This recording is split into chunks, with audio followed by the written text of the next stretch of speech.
sports betting podcast where we do the work so you do not have to do it. We are coming back to you live, second time doing the live session. I love these. We got a jam packed schedule today. Going to discuss what happened during week 12, our updated playoff picture and predictions, preview of week 13, I believe this is second to last weekend of the regular season, um, which is just mind boggling. I can't believe how fast it went by. Um, and then yeah, that's that's gonna be it. Um, Not for I us. guess we'll start. If you have, yeah, I know. We'll have to figure out what we're gonna. I mean, there's gonna be bowl season, and so we'll have to figure out how we're gonna kind of monitor, bowl season playoff predictions there. There's still plenty of content to get through, but as far as the regular season, that's gonna be it. If you haven't yet, not sure what we have for viewership, make sure you like the video, subscribe to the channel if you haven't done so yet. Brandon's going to tell you, he's going to remind you again to do all that at the end of this.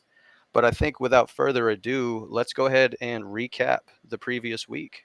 Brandon, let's start with the games of the week.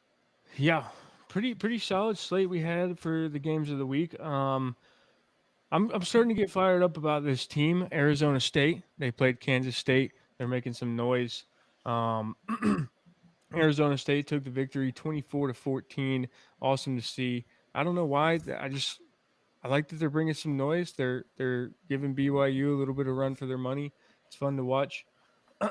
And we go back to the SEC. We're going to go South Carolina versus Missouri, which was a little disappointing, I would say, for some of us to watch, because I think most of us had A South little. Carolina minus the world.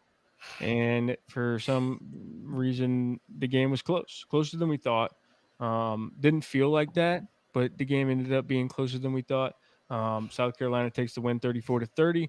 And then we go to the highly controversial biggest game of the week regarding the SEC, Georgia versus Tennessee. UGA with what I would probably consider a little bit of a backdoor cover at 31-10. The line was 10 points for Tennessee. Like I said, from my pick, I couldn't go wrong because I'm a Georgia fan. So I took Tennessee plus 10. Um, Georgia covered. Good teams win, great teams cover. So we see where they're at. But yeah, we should, SEC is getting shaked up a little bit. There's a lot of action in Big Ten coming up this week. A lot of action in Big 12 as well, for the next few weeks. So I mean, every week we get closer to the end, I keep getting more and more excited just to see how things unfold, see what comes of this college football season. And I like that it's shaping up this way, where it's all tight. There's multiple teams in each conference that could have a chance. They have a good resume for playoffs. So I think it's one of the best years of college football we've had in a while. Before Yeah, we I go think into any more, conference by conference. Go ahead. love you too, Pookie. Shout out McGwee. Yeah, I think conference by conference, it's like there's not, if you compare like SEC to like Big 12, there's obviously a disparity, but like inside the conferences, like everyone is so competitive with each other. Like every game is a little bit of a dogfight. It's been to me the most fun to watch, the hardest to bet on, but the most Oh fun to yeah. watch. We'll go ahead and start with let's do Arizona State and Kansas State first. Nate, we can start with you. Just some thoughts that you had on this game. Yeah, I mean, I think we said last week Arizona State was going to keep this close, if not win it, and obviously they did. The thing with me about this game is Avery Johnson did not look awful, but their offense is just not producing as a whole right now like they should. And on the flip side, you'll hear about it a little bit later, but Arizona State's playing really good on the defensive side of the ball. So it's not all of Kansas State's offense, but Arizona had really good defense. And along with that, Arizona State's offense, they just keep trucking along, man. This is I think how many games they won in a row? 4 or 5? Right out they're on a streak. They're hot, So man. yeah, they're hot. And Very. they're moving the ball with ease right now against just about anybody they play. Um, yeah, I think for Avery Johnson, I think the second half, Yeah. he played with some fire, and I thought he had a competitive game. The first half for Kansas State was almost laughable. Like they didn't really look competitive for the first Playing half of for a that ball season. game. And like there was a few weeks ago where I remember talking about Arizona State, and I was like, watch out for these guys. And then Mhm. we make our plays for this past week, and I don't even think about an Arizona State cover, which is like what I Sold. know I should have done. And I just went points, and I like hyped them up 3 weeks ago, and I just totally crapped the bed there.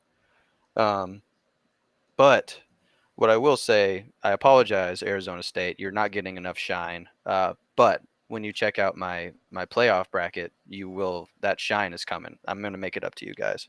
Oh, yeah.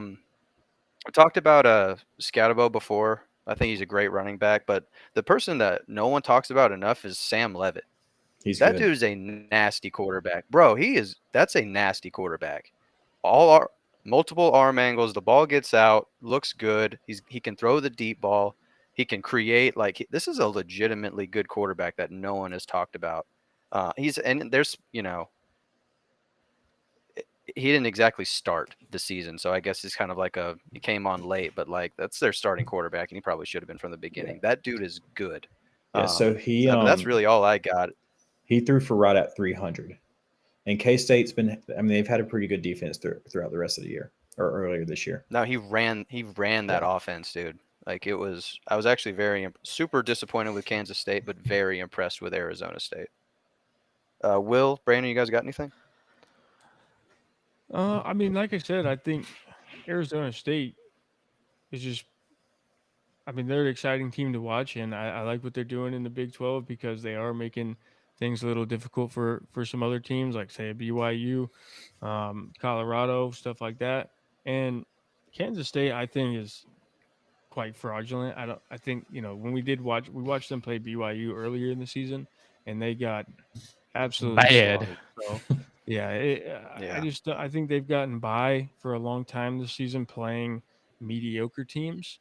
I would say they're above average, but I can't see them winning a game against anybody in the top 25. So, Yeah. good job to Arizona State for sure. I Yeah, almost took their money line. I know I talked about it, like hinted at the idea last week. So a little upsetting, but they still You would have had covered. the Yeah. you had the win anyways. yeah. I remember me and Brandon talked about money line. It was in play, but we didn't take it. I think 8.5 was the most free line ever. Oh Yeah. yeah. But I will request Yeah, I'm an idiot. something if we could go to. I know we usually do the best game for last on games of the week, but I say we just jump into the Georgia Tennessee one strictly for this comment. Strictly for who's that coming down the track? I love to see that. Nailed that. I did go through that with a shot somebody of clip Fireball that. on Saturday. Somebody clip that so we can get Will caught saying the Georgia Yeah, that slogan. was fire. Give me You Alabama. nailed it. No. I got to send y'all a video from that All right, so we tailgate I want was to do at. That Tennessee was- and Georgia. Yeah, let's just jump into it. I'm Yeah. sending out a bunch Yeah, of links. to Apparently, you had a good the time, room Nate. right now. From the stories, Yeah. apparently you had a good time. Yeah, a little too much Fireball with that little chant. I mean, yeah, you were All a right, Georgia go fan this Tennessee and week, though. Georgia. Yeah, you were a Georgia fan this week, weren't you? Facts. Yes, He I actually, was. yeah, he said that in the group chat. Yeah. He said it in the group chat. That's odd.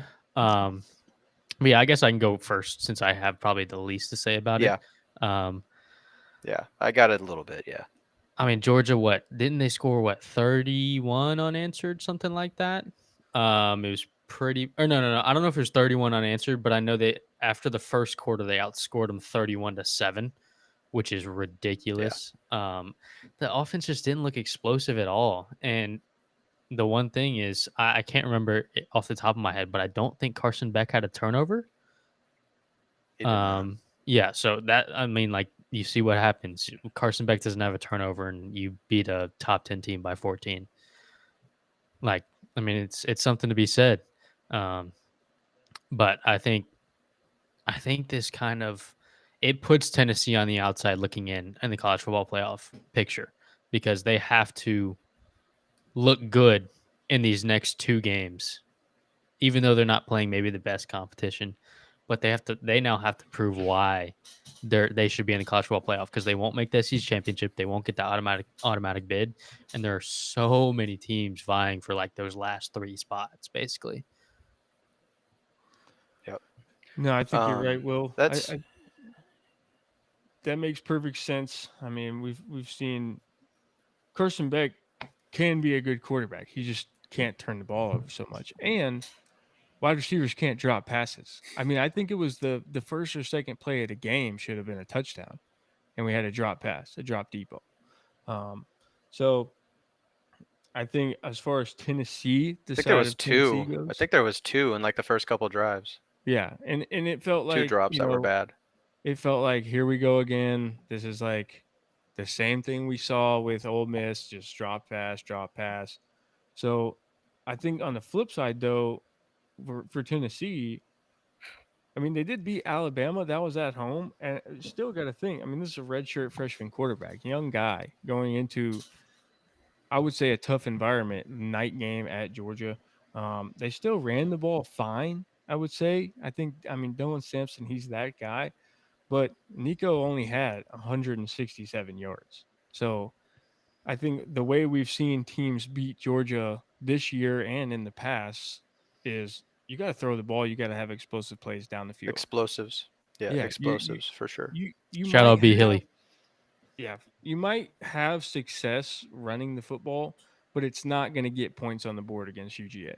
Like it's just not. You can run the ball. You can get 6 yards here. You can get 7 yards there, but eventually they're too athletic up front. They're going to wear you down as an offensive line. They like to run down, like head down, just attack the run. They love it. You got to beat them over the top. You got to have explosive play after explosive play and keep the defense on their toes. And I just think I don't like Tennessee's whole game plan is to line up quick, get the snap off quick. They don't want you to be set up. They want to have mistakes. And I think Georgia, mostly for the defense, did a good job of getting lined up, getting ready for the snap, and guys were where they were supposed to be. And I think we've hounded on this, and they didn't come to play against Ole Miss at all, but the Georgia defense is still top 3 in the league without a doubt. And I just think, it's a testament to the preparation that they put in against Tennessee, which is funny because I don't think Tennessee was very prepared for this. So I think first of all, agree with Carson Beck, especially when you start talking, playoff picture, big picture. That's the version we have to see of him if they're going to compete. We can't rely on the run game. I mean, even in this, like, we can't do it. We don't get enough yards on the ground. Carson Beck is the difference maker. If he's going, the offense is going to flow through him. He's making good decisions. We will score. If he's doing that, we score 30-plus points every game against whatever defense. But he has to be doing that. And if we get to that point, there's not a lot of teams who are going to be able to score 30 points against us. It puts us at an advantage. But it all starts with him. So I was pleased to see that effort from him. That's the best. Correct me if I'm wrong. Is that the best he's looked this year? Like, yeah, second Going half back, Bama since then. like his best game in terms of I would say sure, yeah, that was next level. When Carson Beck when he finally accepts the role of just being the game manager that what Georgia just needs at quarterback, that's when we're going to just see a more healthy looking offense. Like what I mean by that is, we refer back to Stetson Bennett a lot. And even back then, it's not like Georgia was having over 5 explosive, really big down the field plays a game. It was maybe 1 or 2. It was maybe like a long Brock Bowers catch and run or something like that.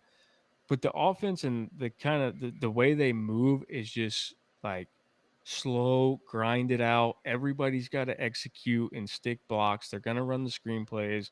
They're going to try to run it right down the middle. If everybody just executes and blocks, they only might get 4 to 5 yards of play. But that's what they want to do. I mean, they want to keep you on the field. They want to keep the defense on the field, just play after play after play. They want to extend these 7-8 minute long drives all the way down the field. And they don't want to give the offense a chance to get set up, get rolling, and just be out there. And that's exactly why we saw Ole Miss beat the snot out of Georgia, is because their offense was back on the field over and over and over again, just in rhythm. And like same thing with the Ole Miss game, dropping catches, nobody could block. I mean, just like fundamental stuff that you have to win football games. I still think Georgia's athletes and playmakers are still top tier, but if we're not blocking, we're not catching footballs, and we're not getting that 4 yards a carry, 5 yards every pass at least, stuff like that, to where it's sustaining drives, then it's just all chaos. Then they try to do Carson Beck tries to. It looks like he tries to take over the game. He tries to fit balls in too tight of windows, and he ends up throwing interceptions, turning it over. He holds the ball too long, just stuff like that. So, I mean, if they can play, like, it's as cliche as you want to think, but if they just play and execute the little things, like as a team, I mean, there's still, in my opinion, a easily top 10 team. I easily put them in the playoff team. Yeah, I think I think, and they've shown it multiple times where if they have that level of execution, they beat Texas by multiple scores. They beat Tennessee by multiple scores. Like if they have this level of execution, their top end is better than most teams' top end, but they don't bring it every week, and that's been the issue. And I mean, that stretch Nate, of do you have anything? games, that stretch of games that we watched Georgia go on is just, I mean, that's probably one of the hardest schedules, like for 4 week stretch anybody's ever seen in a regular season play. besides Florida mean- whole schedule this year. True. Well, some teams. Oh yeah, didn't- that's number didn't- one statistically hardest schedule. Some teams didn't turn out to be as good, but I mean, Georgia having to go on the road to Texas. They had to go. I mean, I still consider the Florida game not a home game because you have to travel and it's split fans. It's not like you have advantage there. And then on the road to Ole Miss, and then finally get back to a home game. I mean, that's insane. Texas, Florida, No, it's a gauntlet for sure. Tennessee, Ole Miss, and then not to mention we play UMass this week, which is going to be a sleeper. But then the next week we have a What you explosive mean? This is Georgia the Tech- toughest test. Yeah, we have an explosive trap game against Georgia Tech, who their Georgia Super Tech's Bowl is going to come be out and beat play for that Georgia. one. I'm telling you. Yeah, So, they're I going mean, to come out and play. that the world. I think that game is at Georgia, so that helps. I'm excited for that one. I'm not excited for UMass, but the Georgia Tech game, those boys are going to come. They're going to come for it. Right. It's going to be a lot of fun. Their Georgia Tech's trap game is this coming weekend because I don't even think they low key care that much about NC State as they do Georgia, Definitely a look ahead. even though it's like in conference. Yeah, it might be honestly. right. Nate, you got anything on this one? Yes. From the little bit I remember. So, couple hot takes. All right. First off, good job, Georgia. Oh, They played like they should, whatever. So this is me speaking as a true football fan, not a Bama fan, because I know Tennessee beat Bama, whatever. The only reason they may or may not make a playoff is because of their defense and Dylan Simpson. That's it. I mean, Nico Maliaba, I was expecting more. Tennessee has a awful passing game right now. I mean, say what you want, but how many times are they driving the field with Nico? That's true. You know, even against some of the worst defenses they've played, they're not getting the passing game going. I mean, he threw 2 picks against Alabama. I mean, Dylan Simpson carried that game. Their defense carried that game. And that's a little bit odd too, because you know, if a team has a really good running back, you tend to, you know, that kind of opens up the play action pass game too. So I just don't know if they trust Nico yet. For some odd reason, I think he's solid, but they don't let him throw the ball downfield. They just try and they try and run a pro style offense when that's never been Tennessee ever in their life. no. the play one calling big- has continued to be safe. And One thing it's a- too that we didn't mention, and that for Carson Beck, obviously the biggest thing is him playing better. Also, he didn't get sacked a single time. I think that helped a lot. The line was not showed under up. Yep, the pressure line showed at up. all. Yeah. I mean, it looks like Heupel was holding back on Nico, but I'm starting to learn more and more. Like, you know, I'm sure I remember him after Oklahoma game. I just wanted to hold back a little bit whenever he said that. I just think he doesn't trust him to win ball games. I'm starting to get that feeling that he doesn't trust him to win games yet. But, you know, when you have a defense like Tennessee and Dylan Simpson, like I said earlier, I mean, you can cook up something, you know. So True. It is weird though. I mean, it's Anything weird else on this one? that's it on that one. it's weird that they run the pro style offense, but it's that fast paced. It's like typically if you're that Yeah. fast paced, you're gonna kind of it's like usually like a run on first down, get a couple, maybe get like a close second down so you can throw a deep shot and then have an easy third down. I was about to say, or you take a shot. Yeah. Yeah. Yeah. And then it's just like it's like a pro style where they try to split it, but it's just they're on the ball in 15 seconds. So it kind of like defeats the purpose almost. So you might as well just huddle up. But yeah. Yeah, because you're not making the defense run. Like Right. DBs aren't secondaries not running around. Like they're not chasing guys. It's like the plays happen quickly and then they're over quickly and then you can get back to the line quickly. So Right. it's not. Yeah. There needs to be more taken downfield Right. to try and exploit those opportunities. That's because then the defense can't switch out. Like if you're operating at tempo, the defense has to stay on the field, and that's when you can take advantage of it. Right. But not if you're going dinking and dunking, 6 to 8 yards at a time. Comment on Twitch says, "Does Georgia Tech own the state of Florida?" They haven't beat the Gators yet. So far and Miami. this year. You're lucky they didn't play the Gators. Boys are nice. Nah, we win that game easily. DJ is already a top 1 quarterback in the country. Top 1. He's good though. No He's joke. very He's good. he's actually really good. I'm very excited for the next. I'm excited to please see stay. when they they're gonna let him off the leash a little bit, and I think he's gonna be He couldn't even move a this week, little, and he he looked might be a good. little Milrow. He couldn't even move this week, and Yeah. he looked good. South Carolina, Mizzou. Go to one. Yeah, let's do it. Brandon, go ahead and go first on Missouri, South Carolina. I'm mad at this game. I don't even want to go first. So go ahead, Brandon. This game felt weird because like you felt like South Carolina had control the entire game, and I mean they played an excellent first half. I think this kind of goes back to a couple weeks ago when we did refer to Georgia again, when they're going to show up for 4 quarters every time.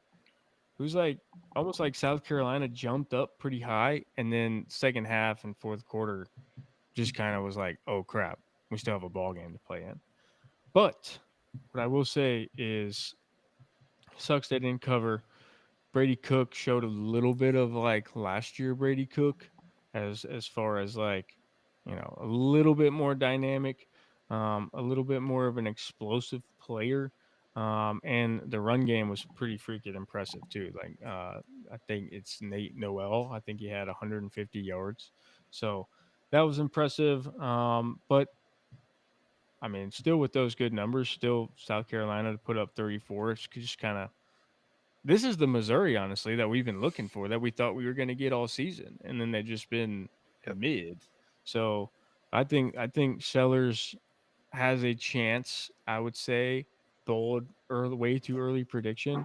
Possibly could win a Heisman if he plays really, really high level for the next few years.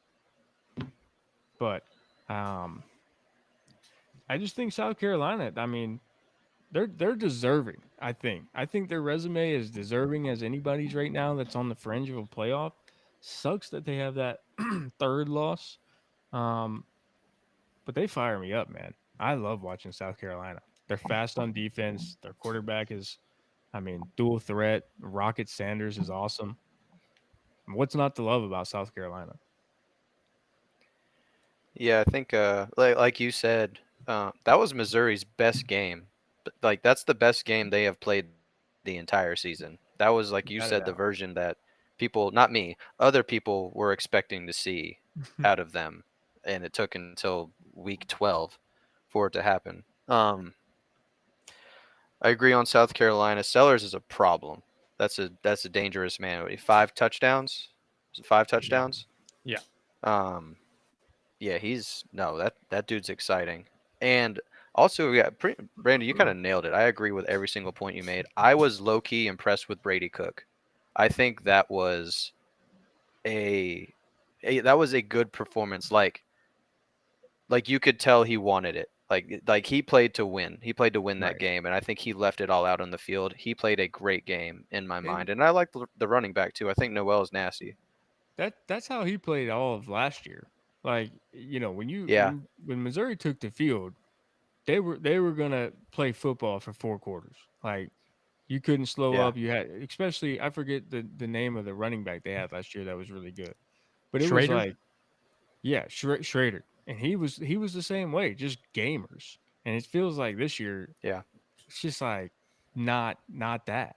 I don't know if like Brady Cook just doesn't trust his guys enough to like sling it around and just have like, it just doesn't look like it's fun football, right? Last year they had Yeah. to No, account for Schrader and Burden. Now it's just Burden. Their But run they game still isn't have there. weapons. They don't have a ton of running game, but their receivers like 1, 2, and 3 are up there with any program in the NCAA. Like they have talent. yeah. Burden's The a run pro. game's just not there Burden's a with pro for Schrader. I sure. mean, even on the other side of the ball, their defense, like you look up and down the chart, like they're not bad. Right. You They know, got a like good linebacker core, good front four. their So D line's pretty solid. yeah, Yep. D line solid. They couldn't account for Sellers though. No. They had not no a lot of answers. people. They Not a had lot of people zero can. answers for him. I don't think there's been a Um, team this year that's had an answer for Sellers.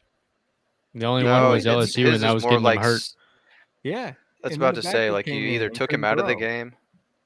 Yeah, kind of took him out of the game. Or there's been some self-inflicted stuff that he's done from time to time. Yeah, He's still a young quarterback, he so is. he's still a little mistake prone. You see just some windows that he doesn't need to try and fit balls into. But That's what I'm saying. Like if he no, matures a little bit, easy Heisman candidate in he the will. next few years. Yeah, no, he's gonna be good. Him and Lagway, those might be like the 1-2 Yeah. punch in the SEC for real. Who would have thought Florida and I South can't really Carolina think of getting any. that? They're gonna make some noise. It's gonna help for recruiting too. You I just got a want guy y'all to know, that can help you win ball games like that. Beamer ball is some of the most fun ball to watch. Like South Carolina, the way they do things, I mean, the decisions he makes during some of the games is so fun. He's like a name brand Billy Napier. That's the way I describe him. Billy Ball. Telling you.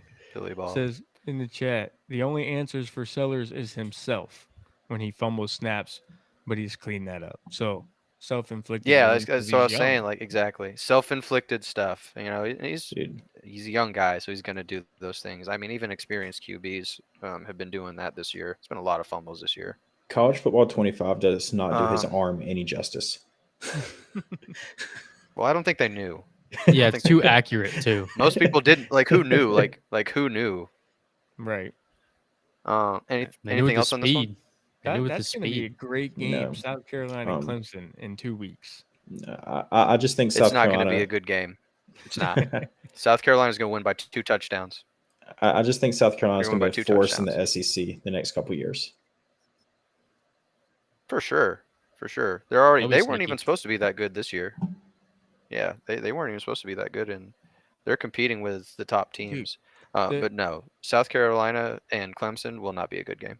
The quarterbacks in the old quote unquote SEC East in the next 2 years are going to be elite to watch. Yeah. You know, you got DJ at Florida, Yeah. Nico at Tennessee, Sellers at South Carolina. I mean, I don't know who Georgia's going to roll out there next year, if it's Jaden Rashada or somebody, but you know they're going to have somebody with talent. So I mean, there's going to be talent just up and Is down the board. is Beck out of eligibility?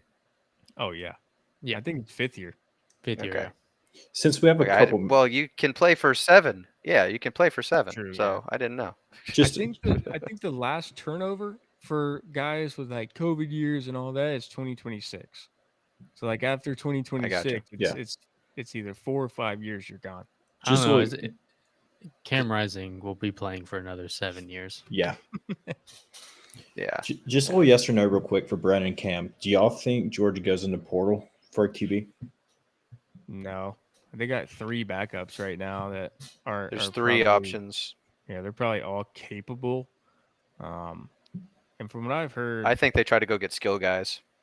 yeah, Like, well, say they sign Juju, he's not starting next year. Kirby's not No. really big in the portal either. I think the only guys we have on the portal this year is the tight end.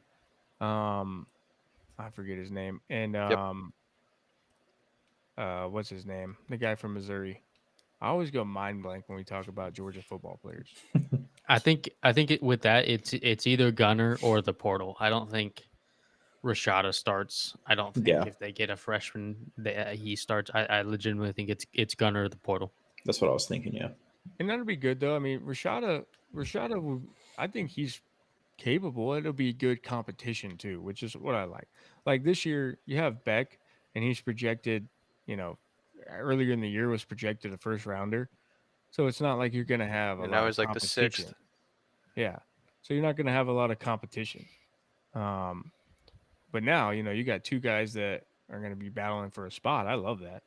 And that just makes it more challenging. So I don't know who else would be out there in the portal I- as well. Thomas DJU. Castellanos. Yeah. Haynes King, maybe. Cam Rising. I don't know. Cam Rising. Hey, The guy that left Arizona State. I just want you to know, and I just want y'all to say, like Nathan said this, if it happens, if for some reason on this earth Jalen Milroe decides to play another year of college football, Ty Simpson will be the starting quarterback at Georgia next year. That would be sweet. I'll take it. If that happens, I just want you to know I said, don't think it will. I think Ty Simpson's our quarterback next year, but just saying. I mean, at this point, you can get the same amount of money in college as you would in the NFL draft. So It'll be Sellers. Yeah, I would like that. that would be sweet. I would like that. All right, ready to go toilet bowl? I guess. Sure. Not going to spend a ton of time on this one, but it did happen, and we did place money on it. I do have a stat for Florida. Oh, excellent, because I got next to nothing other than the score and the fact it went to overtime.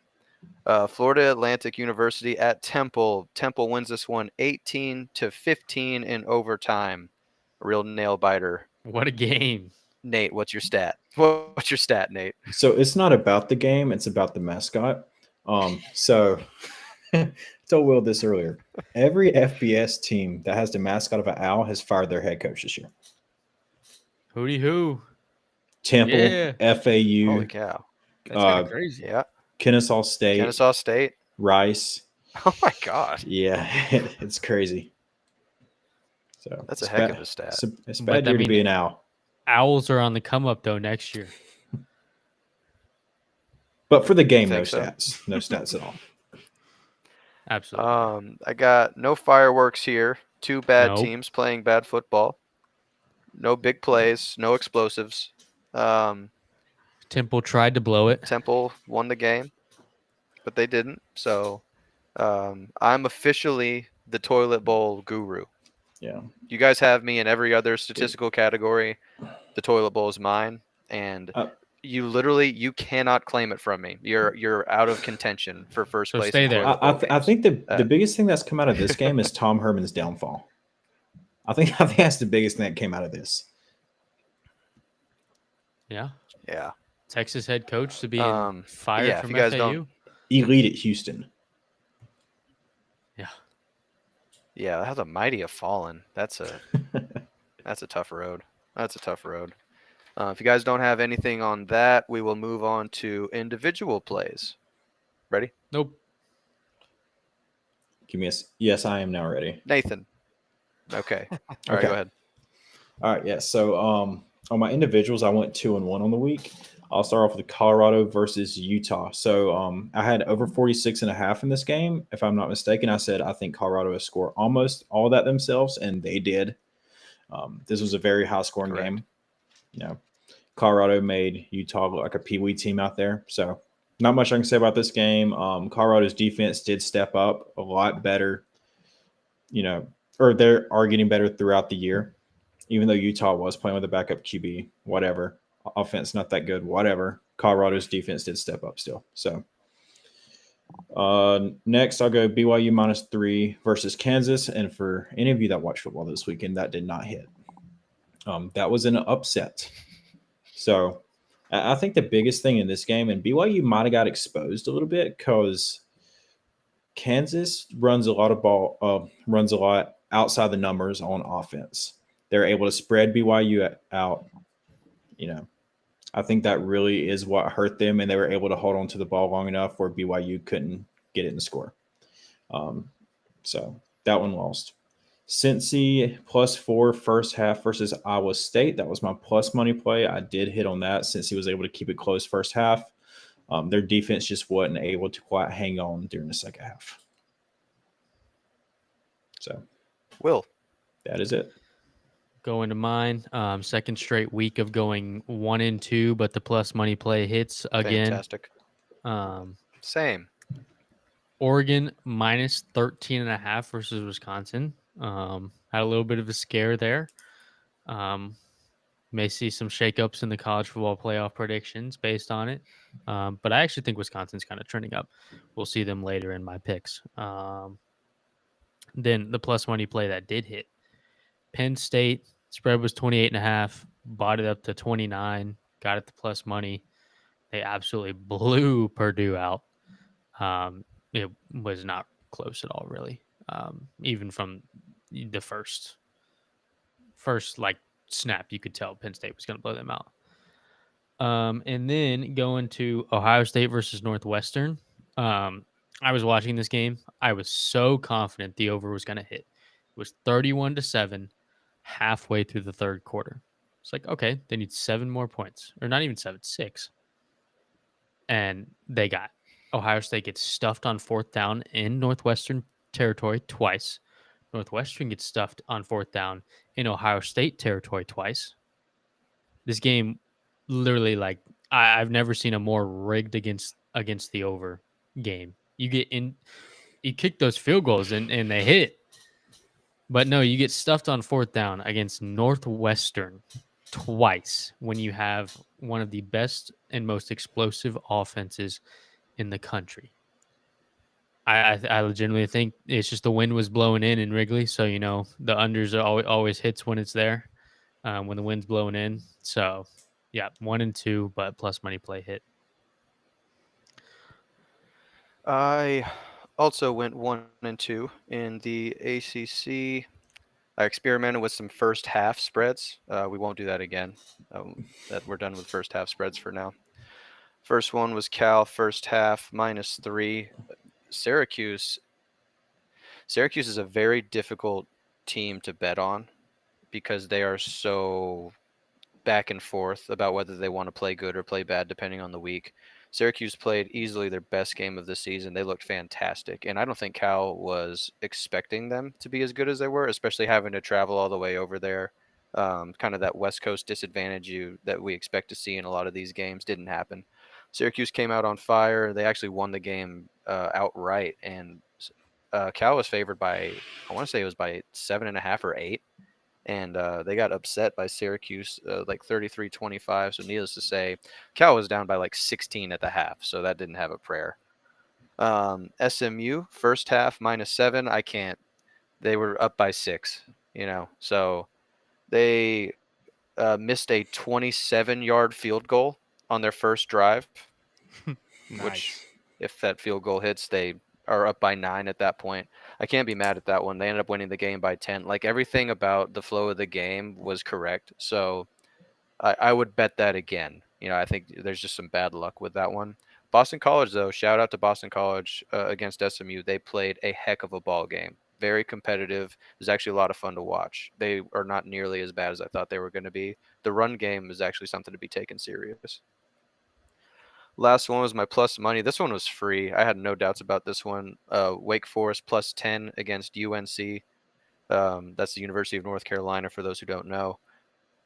I thought the spread was entirely too high. And we talk about, I've talked about this, ACC, the difference between team 3 and team 15 is just not that different. These teams are extremely similar, and I would put Wake at team 15. So I knew they would be somewhat competitive, especially they've got a couple games they still need to win for bowl eligibility. So I knew they were going to come out and at least try to win it and keep it competitive. North Carolina did what they needed to do, but they only won by 7. So I covered on that one, and it happened to be plus money, which I thought was crazy. But that was my ACC plays. Brandon, SEC. So is Bill O'Brien, is he a better motivator than we thought? Is he a better coach than we thought over there at Boston College? Hey, those boys are playing for him. They're like no doubt. Those boys are playing for him. And it's a fairly young group. They got a freshman quarterback now that Thomas Castellanos hit the road. Young running back that's really good. They've got some pieces and the defense plays for sure. They put the work in. They're playing out of spite of Castellanos. I like that. And they're also You know? one win away from bowl eligibility. If a guy on my team was like, "All right, boys, I'm gonna head out," I'd be like, "All right, Oh, they F said that screw dude, him, screw dude. that They dude." Yeah, they didn't lose a step. In fact, they got better. They got better. Yeah. it's more like That a, was we addition by don't need subtraction. you. Yeah. All Yep. right, SEC. Um, we'll start off with the L because we're getting some comments in Twitch right now about Texas, and I also hate Texas for you guys in the chat. Texas, you As know do what you I. say, Will. Good teams win, great teams Cover. cover. Cover. Texas Absolutely. failed to cover. It was 13.5 spread against Arkansas. Thanks, Nate. Um, and I took it. I took it because I thought, Texas is the more talented football team, great head coach. They're really fighting to, stay in contention with the SEC championship. They want to make a statement. This is their first year in the SEC. And Arkansas, little beat up. I mean, their hopes and dreams this season are kind of done for, you know, that kind of stuff. This game turns out to be a way bigger rivalry than I had remembered for whatever reason. Like usually everybody just talks about Texas, Oklahoma. Apparently Texas versus Arkansas is massive. Yeah. Back in those states. So fun to watch, but Texas only wins 20-10. And I think this is a good time to bring up this comment from the chat. So it refers to Arkansas and Texas. So it says, "How is Arkansas a good win for Texas, but a bad loss for Tennessee?" Very valid question. I think we can get to that. We can go in depth a little bit more in that in our bracket stuff because we'll talk about Texas and maybe a little Tennessee. So, but that's a good point to make, though. Like you can't consider that a good win for Texas by 10 points and then say that's a bad loss for Tennessee. It contradicts itself. So we'll talk about that a little later, but more so to my individual plays. Texas sucks for not covering. I mean, 20-10 against Arkansas. I mean, impressive defense because they're Taylon Green for Arkansas. He's a good quarterback. He reminds me of like a more average Sellers, but uh, only scoring 20 points over a bad defense. Whereas Oklahoma State earlier in the year put up like 45 against Arkansas. So kind of concerning. But we'll move on to the most free pick in the world. It's Auburn versus UL Monroe. This was like one of the 3 games I could choose on Bovada because everybody other than like Georgia, which was a game of the week, and Texas and Arkansas and Florida played like sleepers, so nobody had odds on them. This was like a must pick. But the over under line was at 46.5. The score to that game was 48-14 Auburn. God. So Auburn covered the spread, the over under by themselves. So I don't know why it was so low. I guess they thought that That's free. there was going to be zero offense. But I had said in the last podcast, I think UL Monroe is going to be able to score and help out. So love to see that. And then we got another win with Will's Florida Gators. I took the under 54.5 simply because it was questionable whether DJ was going to play or not. So the guy from Yale, he's not the answer for sure. Not even So close. I was No, he's like, not good. okay. At the time when I put the pick in, we were going to go under for sure. LSU with the bad loss to Alabama coming off of that the week before, tough to get fired up anymore because basically your SEC championship and playoff hopes are kind of gone. So I'm sure there's a lot of guys already looking at the transfer portal, stuff like that, looking to get on a better team for next year. Nonetheless, Florida takes the W, the underdog win, 27-16. The over under was 54.5, 26 or 27 plus 16 is only 43 points. So we smashed over unders this week by 10 points by both games. You love to see it. 2-1 in the SEC. How heartbreaking would it be if Florida is 1 win away from bowl eligibility and they lose to FSU? You know, I haven't even thought about it because I don't think it's physically possible. I think it's more likely. I don't that either, but I think it's more likely that FSU loses to Charleston Southern this week than Florida loses to FSU. I can agree with that. At that point, you can't be a That's fan fair. anymore. Like, there's just no way you could be a fan of a team. Yeah, like if No. that happens, I am now an Indiana Hoosier. that. Facts. I think dude you from already Yale, are, man. You already are. I think dude from Yale is going to break records against them. He's not going to Yeah, play. he's- DJ's might. him. He might play in the fourth quarter because it might be like In the second half, yeah. it might be like 35-3. They might not even get 3. Where's Our the game defense at this year? It's in Tallahassee, so it's Dude, it's going to be all Florida fans. eh. So home game really don't matter here. I'm sure Florida State fans haven't been to a game in the last 4 weeks. They don't show up anymore. No, they don't. They'll show anymore. up for Florida. They don't do that. Because I mean, it's a don't rivalry know. game. It gives college kids an excuse to get drunk. So like, they'll show up. I don't. Yeah, need the an student excuse section will anymore. show up. But yeah, it's I don't even think I legit don't think it's possible. Florida loses to. I remember saying that FSU. about Vandy earlier this year. You see what happened. Still a Vandy different has, you know, circumstance. It's different. That's It's different different, teams. but Vandy is a I did top have that 25 same team. statement though. Vandy's a top Yeah. 25 team. Florida State might have the worst Florida State team of all time. Actually, statistically, yes, it's the worst. They haven't scored There's 21. never been a worse Florida. They have not scored There's 21. never been a worse Florida State team. They It's got been 2 games verified. left to do it. And they might not do it this game against Charleston freaking Southern. That would I be think awesome. they're gonna do it. I think so too. But I would love to see them win like 20-3. It would be the most funny thing Yeah, ever. it would be funny. All right, let's. You want to do team of the week, dog of the week, disappointment of the week? Yup. Do it. All right, team of the week. They're gonna get some shine. I said it earlier. It's gonna like this. This episode is gonna be about Arizona State. Arizona State is my team of the week. That was such a statement victory. We all had pretty good feelings about them, competing in this game, but like they were clearly the better team, and I think the most dangerous team in the Big 12 right now. You can argue Colorado, but to me, I think Arizona State is right up there. So that's my team of the week. Whoever Mine, wants to go next. I'll go. Let me just go ahead and grab something for you. How about them Florida Gators, baby? It's Florida. There you go. You beat a top 25 team. DJ Lagaway is the absolute savior. We've flipped multiple recruits strictly because of him. Got a 5-star receiver coming in strictly because of him. We're not done. It's honestly, team of the week is DJ Lagway. He's the team. He is Florida. I'm excited for their future. It looks bright. It looks bright. All right, I'll go ahead. I'll go with Kansas as my team of the week. Really bad season, but they really put a dagger in BYU's season. They exposed them, so I got to go with them. It's fair. I'm gonna go with Colorado. I like Cam's points as well about Arizona State.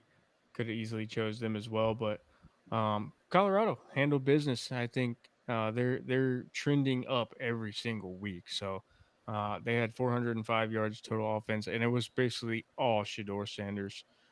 He's trending up in his draft stock as well, and they are fun to watch. And like last year, they had all the hype with Travis and Shador and all these transfers and all this and that, and then they just kind of sucked as a football team.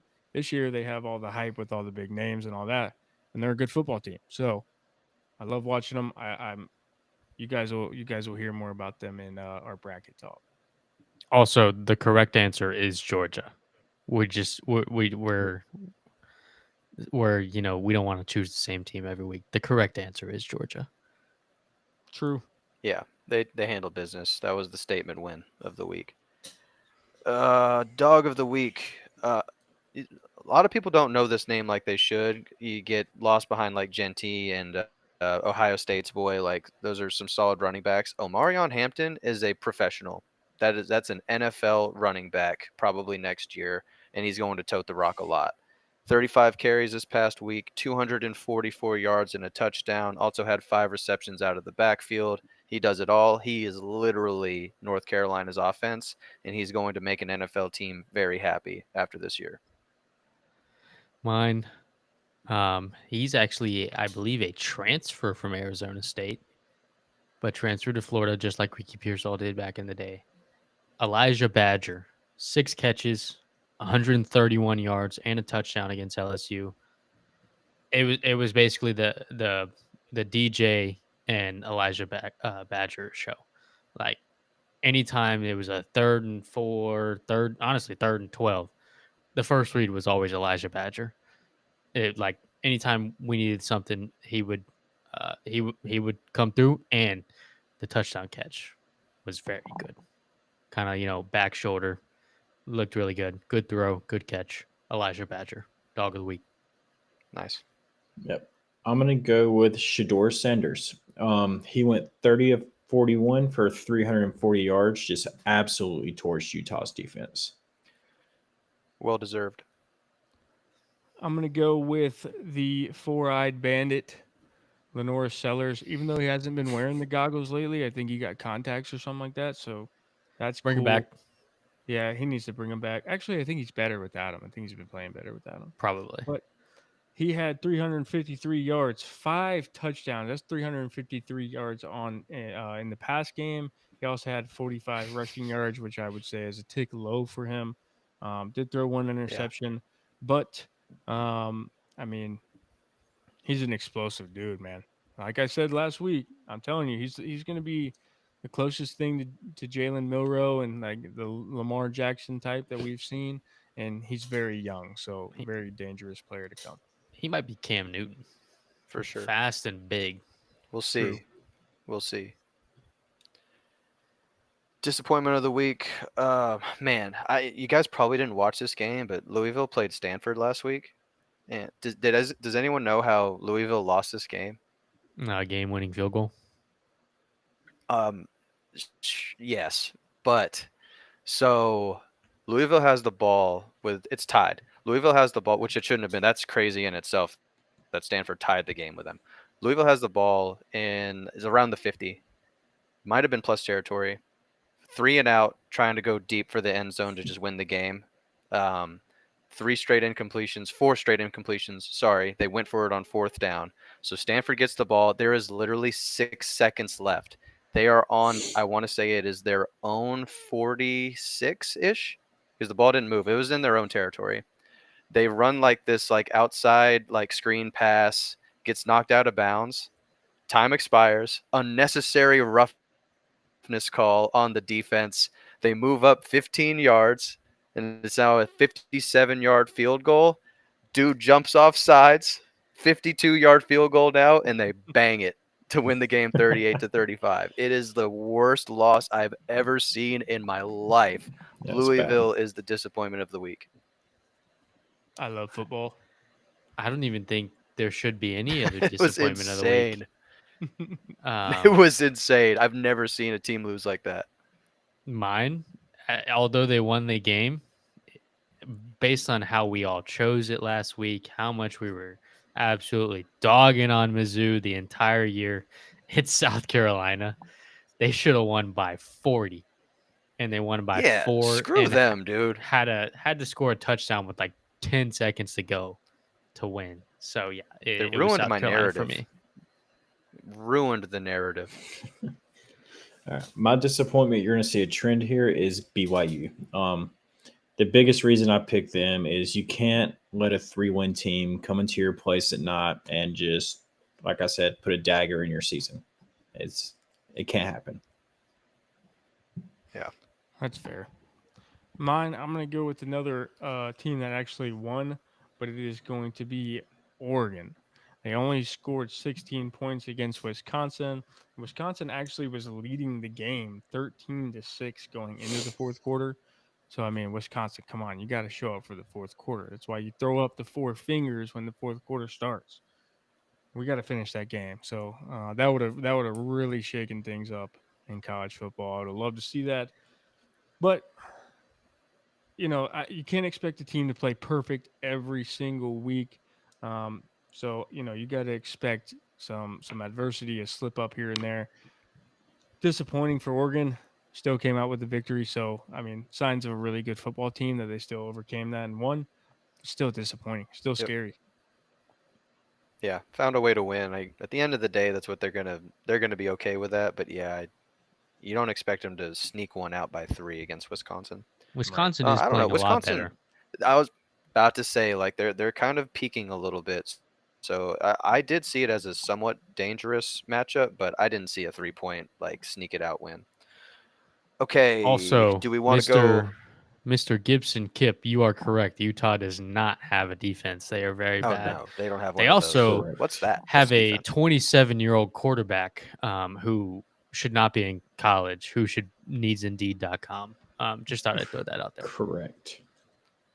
Yeah, maybe he's trying to be like a doctor or something. They spend a lot of time in school. I mean, Doctors. at least he has to have a degree, right? It's not like Stetson Bennett where he was in college for like What if he 7 didn't years have and a doesn't have a degree? degree. Stet doesn't. What if was he in was college for like undeclared? 6 years and didn't have a degree. I'm like, what are you doing? I know he didn't have a degree. I don't know how he was academically eligible. I don't either. Do we want to do playoff predictor? Let's do it. Let's do it. Let's see. All right. Who will I share first? Who would I click on? I think. Spicy. Will, are you on the YouTube? Are you looking at the YouTube too? Yeah, I'm looking at the YouTube. Why? How many people do we have on live on the YouTube? Let me go back to it. Right now, technically it's just me. It's fine. Cool. But we got 8 people in the Twitch. yeah, Twitch is 8 popping on off. Twitch. Yeah, 8 on Twitch is Twitch. popping off. Holy cow! Yeah, That's a new shout out record. you guys. If it gets to double digits, I'll start Yeah. stuttering. We did if it gets to have- double digits. We did have 2. I'll But do it anyways. Shout out Jacob. He had to go to bed. It was past his bedtime. Oh, And then Yeah, I get it. I assume my friend, his name is Miguel, but we call him McGwee. He probably had to go to bed as well. He's We a We he's a appreciate bitch them like that. showing up though. Yeah, but yeah, this one's mine. This bracket. Yeah, fire away. I'm a Colorado believer now. Also, as you can tell, There we I'm an go. Indiana believer. there we go. Ohio State's gonna win it all. Let me just. So is this I don't like because this. of? I don't like I'm this. skipping a little bit. Did the Oregon like barely squeaking one out against Wisconsin like scare you, or is this I more mean, about Ohio? I think it's a mixture of both. Like I think Oregon, I mean they slipped up a little bit, but I still think they're like I think that semifinal game decides the national championship. Like It- I think and it's hard like it's gonna be at that point in this scenario, it's gonna be 1-1 basically the rubber match on who wins because Ohio State beat Oregon in the Big Ten championship. It's But I just- mean I just think I mean Go ahead. we keep going. forget that Ohio State went into Autzen and had a chance to win. So I think just neutral field, You think- depending you on really where. think it is. I think I don't trust Ryan Day more than anything. you think Will Howard could go out there and tear up an Ole Miss defense? I also don't think Well, I was that. getting to that. I think that game's going to be like the Penn State game. Ole Where- Miss is I just don't think Will Oh. Howard is that guy. Ole Miss is weird though, where they do have tendencies to have those bad defensive games. Mhm. Like if you're betting on that, I could see it, but like if they play like they did against Georgia, no chance. I mean, if they play like they did against Georgia, That's what I'm saying. I think there's then there's no team in college football that beats Guys, them. trust me, I went through Pete Golding at Alabama.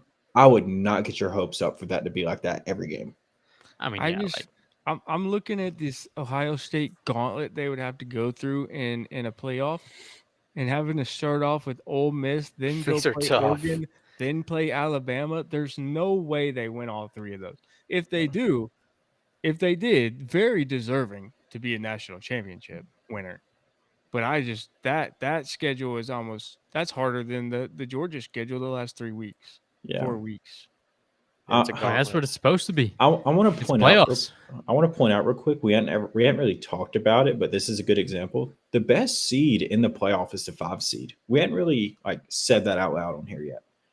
Like honestly, if you think so, too. if you win your conference, you're kind of getting screwed. To be Yeah, honest, like I agree. the 5 seeds Well- got the easiest route, and it's not even Well, close. You get the bye week, so I mean, I mean, Yeah, that- you get more yeah. time to that's prepare. legit. But at the 5 seed, you're right. Whereas it's probably going to be either the Big 12 or ACC championship winner, which are going to be subpar because you are going to either have Oregon, I would say, argue like Georgia or Notre Dame in that 5 spot. So I mean, if you're the 4 Boise State seed, could even be the 4. yeah, see that I don't. If that happens, then the college football playoff is just washed for me. But Yeah. if you're at the 4 seed, you're gonna have an absolute. You're gonna get the bye week, but you're gonna get an absolute titan of a team. First round. Yeah. Yeah. Like Brandon, how we feel about Indiana making it to the Final Four? No, It's that's perfect. That's I where just- I'm at right now. if that's the route they get, I see it. But I'm a huge Indiana believer right now. This week's gonna tell us a lot. This upcoming week. They're covering. I Simple as that. agree. Good I teams agree. win. Great teams dude, cover. I don't care if they cover though. If they lose this game, they're out. They're Unless winning. chaos They're happens. winning. They're Screw just it, they're winning. not. Well- They're not. What wins do they have? If they covering is still losing by like 2 touchdowns, isn't it? Yes. if, Go to- It's not competitive. Go to they, DT. if they lose to Indiana's Ohio not losing State- to Notre Dame. if they lose not. to Ohio State, they're out. I actually think Notre Dame. I would think smoke- Indiana would smoke loses to Indiana, both not Notre gonna lie. Dame and Miami. Nah, Miami lost to Georgia Tech. They're Wills- pretty bad. Wills, who's the best team that Indiana's played A this lot year? of teams would lose to Georgia Tech. Don't sleep on them. I mean, you can say this about all. No, like, I'm just asking who. I genuinely do not know. Probably Either Michigan or either Michigan or Washington. That's why they got to play Ohio State this week. And then who do they play next week? Who's their I- rival? I don't know. But yeah, genuinely, you cannot leave an 11-1 team out. With how many? I'm with you. Who you going to put in over, Nate? Who you going to put in over? You'll see. My argument is you can't leave a one-loss team out, but I don't see them beating I don't see them beating anybody but a Boise State or a Penn State first round. A 2-loss SEC gets in over a 1-loss Indiana just because of strength of schedule. I mean, then Some of them. in your argument, Texas should be out. I hate With, Texas. with 2 losses. What'd you Yeah. say? And if Texas has 2 losses, who have they beat? No, I get that, but we're talking like we're in the committee's eyes. Like if Texas makes the SEC championship, win or lose, they're in. We've Like, and already that's for seen. any- We've already seen in the committee's eyes. Indiana hasn't played anyone, and they're number 5 in the country. They lose one game. What do they drop down to? 10. They lose one game to the number 2 team in the country. They drop down to 10. They're not going to drop all the way out. I just think personally, I still think it depends on the manner It's- of the loss. Like I mean, like yes, Nate- obviously. what if Ohio What if State beats them what if it's by 2 49 to touchdowns? 7? What if it's 49 to 7? Then yeah, It's yeah, over. they're out. But it's not going to be that. If Nate, it, Indiana- I'll give you this, Will. If it's like a 2-point game, I understand. But if they beat them by 2 touchdowns or more, it's done. Last week you were saying if it's a 2-point game, Indiana's still done. Well, Nate- things have unfolded. What? if Indiana Things loses, have unfolded. if Indiana loses to Ohio State Yep. in would you say Tennessee should be more deserving than Indiana to get in? Yes. I think so too, and I'm more of a But because Indiana. in this bracket, and you'll see a little bit later, Tennessee would have been the SEC champion. And this already has 4 SEC teams in, which is crazy. But I agree. I think that's how many get in. I think 5 should get in. The right 5. I think 5 should get in.